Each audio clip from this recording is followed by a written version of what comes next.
I see things from a longer term perspective. And when you look at any social justice movement, those at the beginning are not there at the end. There are other things that I probably will not live to see. And I understand that and I accept that. But I understand that my role is to get us to that point so that that next generation will be able to celebrate those victories and understand that people of my generation helped them get there. I actually did speak at a conference in New York, and I introduced myself by saying, you know, I'm from the red state of Tennessee. And I said, you know us, we're the ones who run the country. Because at that time, in 2005, my U.S. Senator, Bill Frist, was the majority leader. And the president, the vice president, the speaker of the House, they were all from red states. So, you know, to remind people, part of the problem that we're having, especially at the national level, is coming from states like Tennessee, and we have to change Tennessee.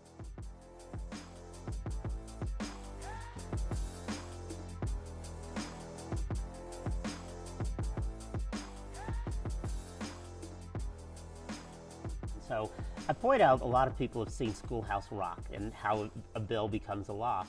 And, you know, that's sort of a nice, concise, clean version. But there's a lot more to it. And people are starting to see that now, because for one thing, we can share information with them. And then they can watch from rooms just like this. We're in a committee room now.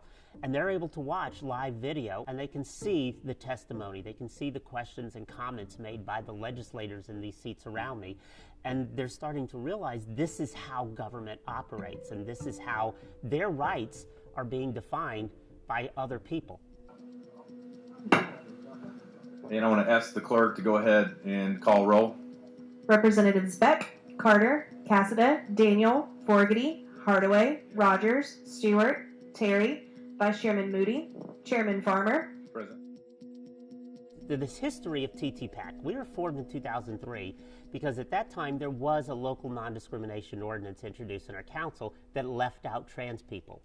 And across the country, already in the 90s, throughout the 90s, everybody's saying everything must be fully inclusive. Well, that one was not. Then during the council debate, who gets attacked? Trans people. And what were all the sponsors and advocates of that ordinance saying? Well, we left them out. You don't have to worry about them. And so the trans community was outraged. So a lot of us got together and said, what can we do to make sure this never happens here again? And that's how we got started. But we went statewide rather than Nashville because we knew this was not a local only problem. This was a national problem, and that we needed to organize across the state to make sure that whatever city went next, which turned out to be Memphis, that they would not be put in the same boat that we were put in. Most people at least get the basics.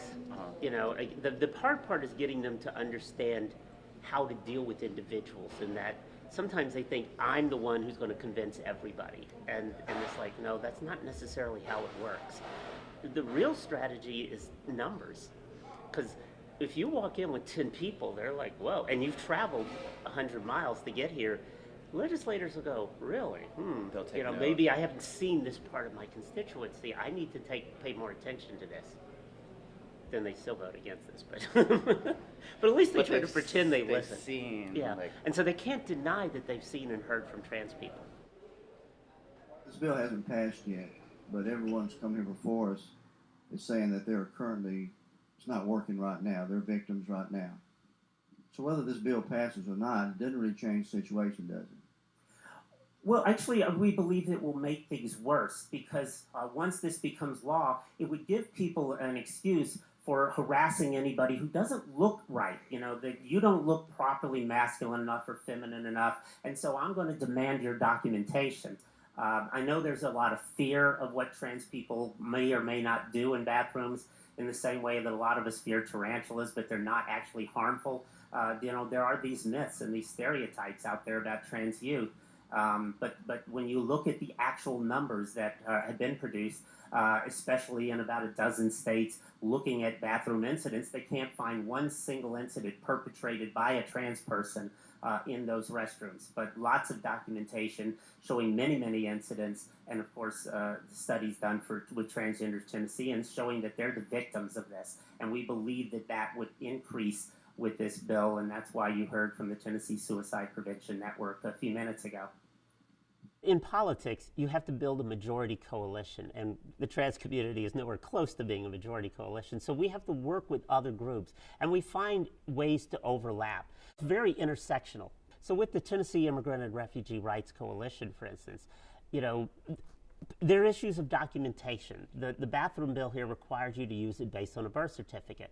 Well, a lot of people come from countries where they either may not have an official birth certificate or they left to avoid persecution and don't have any documentation. So are we going to deny those people use of bathrooms in public schools? That's totally ridiculous. We got the Tennessee Disability Coalition on board because a lot of these, because it required you to use a gendered bathroom in the language of the bill, well, a lot of those gendered bathrooms are not accessible, and that would put us in violation of the Americans with Disabilities Act. And so they came out into opposition to the bill. The Tennessee Suicide Prevention Network said this will increase bullying and harassment, will lead to more depression, and will thus raise the suicide rate in Tennessee. And of course, they didn't want to hear that. They want to keep talking about how they're protecting people from trans people. And we're saying, no, you're the problem. You're going to create the harassment. You're going to create the increased levels of suicide if this bill were to pass. And whether a person, I don't identify as disabled, I'm not an immigrant, but I understand those issues. So we've stood with them on their issues. They're standing with us on our priorities, and we all work together. My personal definition of trans justice, I constantly quote the Constitution, equal protection of the law, that there's no discrimination against anyone, anywhere, and that we have access to jobs, we have equal treatment in any space, even shelters or jails, and that everybody have access to health care, all forms of health care.